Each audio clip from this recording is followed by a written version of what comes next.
Welcome to my YouTube channel. In this session, we are going to see whole wizard or toolbox error, that is, swbrowser.sldedb. Let's start with this error. Here, we are going to run SOLIDWORKS.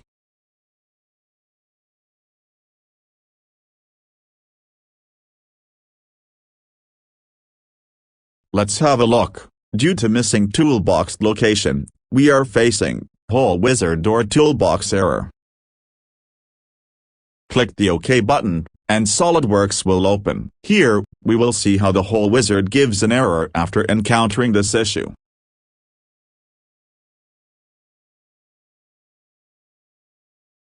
So, here on this model, I want to create a whole, but we encountered an error called could not find the standards database, that is, swbrowser error.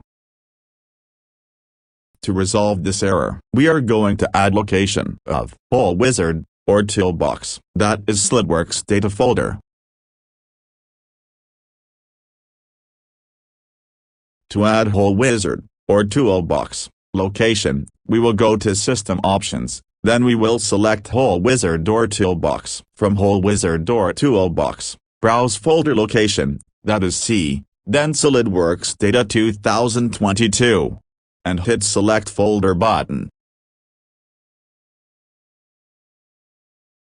After browsing SOLIDWORKS Data folder, check whole wizard or toolbox feature. Select the whole type and configure the remaining properties, then position it on any face for checking purposes.